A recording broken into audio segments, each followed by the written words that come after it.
En réaction aux dernières déclarations du président de la France, Emmanuel Macron, des internautes en provenance de certains pays arabes ont décidé d'opter vers une solution pacifiste. Il s'agit d'une campagne de boycott des produits français. Un vent de colère souffle sur l'Hexagone ou plutôt un nuage de rage qui plane au-dessous des pays arabes. C'est en tout cas ce qu'on a l'impression de voir en surfant sur Internet ces jours-ci. En effet, les récentes déclarations du président de la France, Emmanuel Macron à la cérémonie à l'enseignant Samuel Paty qui a eu lieu ce mercredi 21 octobre n'ont pas passé inaperçus, provoquant ainsi de nombreux internautes issus de quelques pays arabes, notamment le Koweït, à lancer une campagne de boycott des produits français, rapporte le journal arabophone Echorouk. C'est une campagne née dans un timing particulièrement sensible, marqué par un caractère religieux. Certes, le chef de l'État français qui a décidé de rendre hommage personnellement au professeur décapité, a bien tenu à affirmer au cours de cette cérémonie à la Sorbonne que son pays ne renoncerait pas aux caricatures notamment celles insultant le prophète de l'islam, Mohammed. Un tel fait n'a fait que monter la tension à son comble et les internautes n'ont pas manqué à réagir. Et les publications ci-dessous le prouvent. Le boycott total, cette arme pacifique contre les produits français. Mais si cette campagne est vue par certains comme une tempête dans un dé à coudre rempli d'eau, cette dernière prend de plus en plus l'ampleur dans le monde arabe. Ainsi, avec l'hashtag principal #boycott-bas produits français. Des milliers d'internautes appellent le monde arabe entier à riposter de manière pacifique aux déclarations de la France. Par le biais de nombreuses publications sur les réseaux sociaux, ces internautes ont invité les consommateurs à boycotter plusieurs marques françaises. Parmi lesquelles, on trouve, Blédina, Christian Dior, Orlan, Fred Caron ou encore la fameuse marque de haute couture, Chanel. Dans le cas où cette initiative continuera à prendre de l'ampleur, elle devrait certainement porter un coup fatal et des temps maigres aux entreprises et sociétés susmentionnées surtout en plein temps de pandémie. Les services de la protection civile ont rapporté un terrible drame, ce vendredi, 23 octobre, à Boufarik, wilaya de Blida, où les membres d'une famille sont morts par asphyxie au monoxyde de carbone. En effet, 5 personnes, issues de la même famille, sont décédées, ce vendredi, 23 octobre, par asphyxie au monoxyde de carbone, à Boufarik, wilaya de Blida. Les services de la protection civile sont intervenus vers 11h41 pour évacuer les corps sans vie des 5 victimes, dont un nourrisson de 3 mois, 2 enfants, ainsi que les 2 parents. Selon la même source, ce tragique incident a été causé par le monoxyde de carbone émanant du chauffe-bain de l'appartement. Le ministre de la Jeunesse et des Sports, Sid Ali Khaldi, a réagi ce vendredi au tollé provoqué par ces dernières déclarations invitant des Algériens à changer de pays s'ils ne sont pas d'accord avec la constitutionnalisation de la déclaration du 1er novembre. En effet, dans une vidéo postée sur sa page Facebook, le MJS présente ses excuses au peuple algérien. J'ai suivi hier le tollé provoqué par mes propos relatifs à la déclaration du 1er novembre lors de mon discours sur la nouvelle constitution.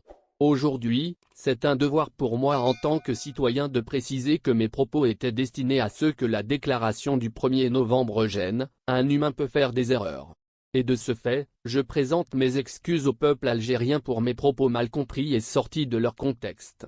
Le plus important est de se tourner vers l'avenir. Plus la situation tarde à se décanter, les Algériens s'impatientent. Dans l'attente d'un épilogue, les avions cloués au sol, les frontières fermées. C'est devenu le nouveau quotidien des compagnies aériennes en Algérie qui attendent la reprise des vols. On vous récapitule tout. C'est l'accalmie totale, la situation tarde à revenir à la normale dans le secteur aérien. Depuis plus de 7,07 mois, soit la mi-mars, les compagnies aériennes en Algérie ont vu leurs avions cloués au sol. Et sur ce sol, l'Algérie a vu décroître la pandémie rapidement. Cependant, la situation épidémiologique, bien moins sombre qu'imaginé, enregistre des hausses consécutives mettant ainsi tous les espoirs d'une éventuelle reprise des vols en Algérie en l'air. Mais cette reprise des vols attendue par plusieurs personnes bloquées à l'étranger ou dans le pays est devenue un sujet controversé en Algérie. Les spécialistes n'ont pas manqué à donner leur avis sur l'ouverture ou pas des frontières terrestres, maritimes et aériennes. En effet, Pour le professeur Nourdine Zidouni, experte internationale en maladies respiratoires, également membre de la cellule opérationnelle d'investigation et suivi des enquêtes épidémiologiques en Algérie, le pays doit ouvrir grandes ses portes. Malgré le danger que peut entraîner une telle décision, l'Algérie selon Zidouni doit affronter le risque de la contagion qui continue à hanter plusieurs villes voire plusieurs pays dans le monde. Toutefois, il n'est pas le premier, ne sera le dernier à se prononcer en faveur de l'ouverture des frontières, impliquant de manière automatique la reprise des vols. À cet effet, il convient de mentionner l'une des personnalités qui lèvent leur voix demandant aux hautes autorités de procéder à déverrouiller le ciel algérien. Il s'agit en l'occurrence du sénateur du Front de Libération Nationale. Qui autre qu'Abdelouahab Banzin. Ce membre du Sénat algérien se dit pour l'ouverture progressive des frontières. Pour lui, il est grand temps d'apprendre à vivre avec un virus qui circule toujours entre les ruelles des quatre coins du monde. Pour d'autres, la fermeture des frontières aurait pu servir de bouclier à l'Algérie. C'est l'avis que partagent plusieurs experts. Ainsi, les spécialistes dont nous allons rapporter leur dire ne voient pas les choses sous le même angle que ceux précédemment cités. Ils sont plutôt préventifs et voire vigilants quant à la reprise des vols et l'ouverture des frontières algériennes. Cependant, une chose est sûre, pour eux, la rapidité d'agir et de fermer toutes les portes à l'arrivée de la pandémie a protégé le pays de la contagion. De son côté, le docteur Mohamed Bekat Berkani, membre du comité scientifique qui continue à nous livrer des mises à jour sur le sujet, le maintien de la fermeture des frontières a empêché l'Algérie de noyer fort dans une vague mortelle. Ainsi et pour une nouvelle fois, l'intervenant lors d'un passage à l'ANTV n'a pas omis de citer quelques exemples des pays qui continuent à enregistrer des milliers de nouveaux cas depuis l'ouverture partielle de leurs frontières. Pour un autre spécialiste, un afflux de cas pourrait venir de la France si l'Algérie décide d'ouvrir ses frontières avec elle. Le virologue à la faculté Claude Bernard de médecine à Lyon, France, Yahya Mekki souligne que la reprise des vols avec l'Hexagone serait synonyme de représenter tout le pays au risque de la contagion. Cela va sans dire. Et comme l'avait soutenu le ministre de la Santé, Abderrahmane Ben Bouzid, la reprise des vols en Algérie et l'ouverture des frontières dépendent entièrement de l'amélioration de la situation épidémique dans le pays et en dehors du pays. L'épilogue va donc prendre encore du temps. Des inscriptions, menaçant de décapitation le maire de Bron, Rhône, Jérémy Bréau, ont été découvertes ce jeudi dans 3 lieux différents d'un même quartier de cette commune de l'agglomération lyonnaise, conduisant le ministre de l'Intérieur à demander la protection de l'élu. À Bron, commune française située dans la métropole de Lyon, Jérémy Bréau, le maire LR, a fait une nouvelle fois l'objet de menaces de mort. Des inscriptions le menaçant de décapitation ont été découvertes ce jeudi dans 3 lieux différents d'un même quartier de cette agglomération lyonnaise. Selon les informations d'Europe 1, les faits auraient été commis entre minuit et 1h du matin, par une vingtaine d'individus. Ces tags, Jérémy Bréau on va te décapiter.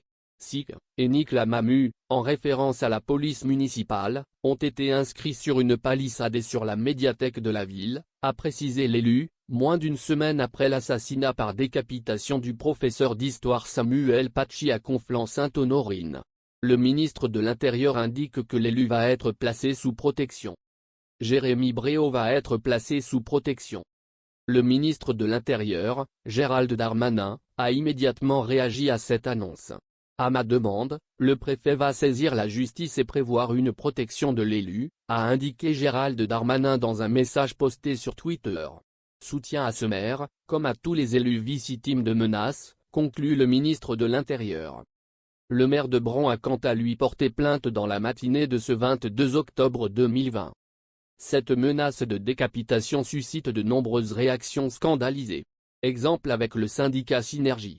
Le maire de Bron menacé de décapitation, ainsi que les membres de la police municipale. Opération stupe qui dérange, refus des dérives et rodéo lors de mariage. La fermeté ne plaît pas. Les élus sont désormais des cibles, écrit le syndicat majeur dans le corps de commandement de la police nationale. Dis-nous ce que vous pensez et laissez votre avis dans un commentaire. Abonnez-vous, et partagez la vidéo. Merci pour votre attention et n'oubliez pas de rejoindre la communauté Mise à Jour TV, ça fait plaisir de voir un nouveau membre.